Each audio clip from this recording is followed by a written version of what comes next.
Hello and welcome back to my channel education hub. আজকে যেই টপিকটা নিয়ে ডিসকাস করব সেটা হলো the epistolary novel of the 18th century. So let's begin.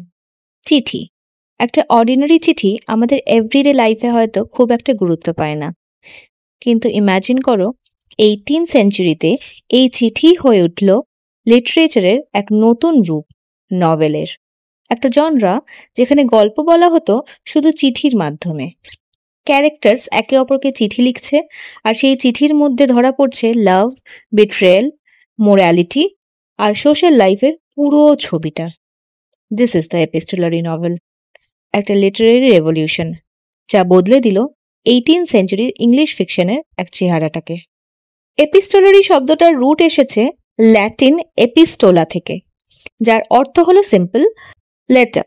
16 to 17 সেঞ্চুরিতে কিছু রাইটার্স ওকেশনাল এক্সপেরিমেন্ট করেছিলেন লেটার্স দিয়ে গল্প বলার, but the full fledged epistolary novel as a genre flourished in the 18th century. এবার তোমাদের মনে হতেই পারে যে ওয়াই 18th সেঞ্চুরি? কারণ এ সময় ইউরোপে লিটারেসি যে রেটটা ছিল সেটা কিন্তু অনেকটা বেড়ে গেছিল, পোস্টাল সিস্টেম ওয়াইডলি স্প্রেড হয়েছিল আর মানুষদের মধ্যে চিঠি লেখার কালচার খুব ন্যাচারাল হয়ে উঠেছিল সেই টাইমটাতে। তাই আমরা দেখি যে এপিস্টোলারি ফর্মটা রিডার্সদের কাছে খুব রিলেটেবল হয়ে গেল। চিঠি মানেই তো আমরা জানি যে একদম একটা ইন্টিমেট ভয়েস, একদম পার্সোনাল একটা কনফেশন। এবার আসা যাক ক্যারেক্টারিস্টিক্সগুলোর দিকে of epistolary novel. First is the multiple perspectives, second is the illusion of reality, psychological depth is the third one, and the fourth one is the moral and didactic tone. Multiple perspectives হিসেবে আমরা কি বুঝি? যেহেতু অনেকগুলো ক্যারেক্টার্সের চিঠি থাকে, একই ঘটনা ডিফারেন্ট অ্যাঙ্গেলস থেকে রিডার্সরা দেখতে পায়। ইলিউশন অফ রিয়ালিটি, চিঠি পড়লে মনে হতো তখন আমরা সত্যি সত্যি পার্সোনাল কোনো ডকুমেন্টস পড়ছি। This gave a sense of authenticity, you can say. Psychological depth, characters নিজেদের মনোভাব, ভয়, প্যাশন সবখানি উজাড় করে লিখতে পারত, ফলে ডিপ সাইকোলজিক্যাল রিয়ালিজম তৈরি হতো। And the fourth one, moral and didactic tone. 18th century novels বেশিরভাগ সময় মোরাল লেসন্স দিতে চাইতো। এপিস্টোলারি ফর্ম সেই কাজের জন্য একদম পারফেক্ট ছিল। In short, epistolary novels created an immersive, almost voyeuristic experience for the readers. এবার আসা যাক সেই সব ফেমাস রাইটার্সের দিকে যারা এই ফর্মটাকে এস্টাবলিশ করেছিলেন। ফার্স্টেই none other than Samuel Richardson. He is considered as the father of the epistolary novel. তার masterpiece Pamela or virtue rewarded was revolutionary. Pamela নামের এক মেড সার্ভেন্ট তার মাস্টারের আনওয়ান্টেড অ্যাডভান্সেস থেকে নিজেকে বাঁচাতে চিঠি লিখে নিজের স্ট্রাগলসগুলোকে রেকর্ড করত।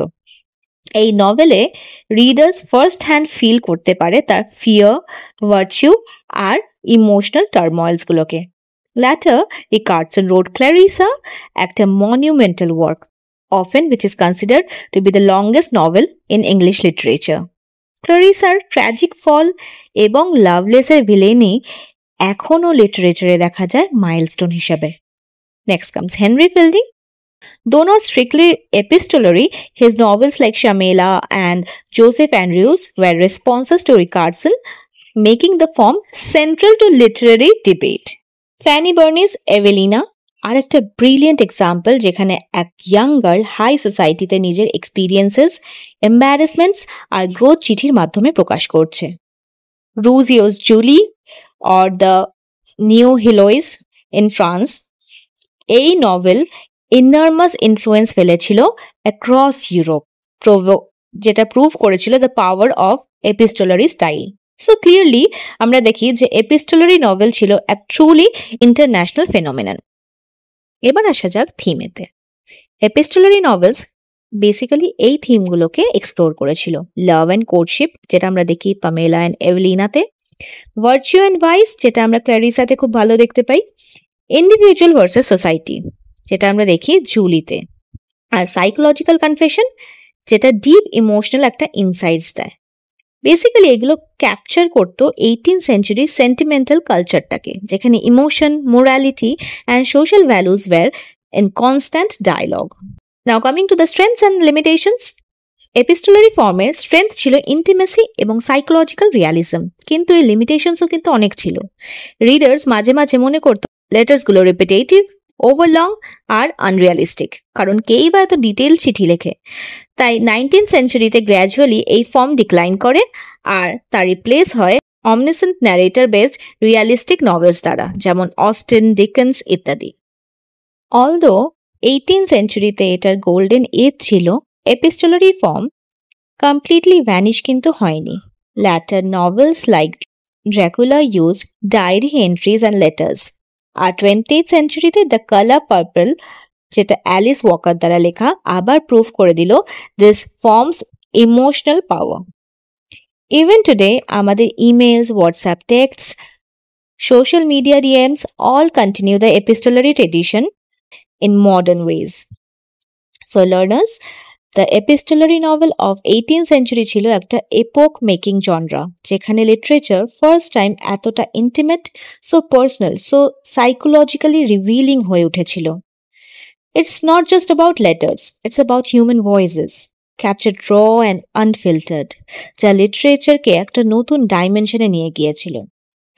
সো নেক্সট টাইম তোমরা যখন কোনো চিঠি লিখবে বা পড়বে, মনে রাখবে একটা পুরো জনরা, একটা পুরো লিটারেরি হিস্ট্রি গড়ে উঠেছিল এই সিম্পল হিউম্যান অ্যাক্টের উপর। And that is the true beauty of epistolary novel.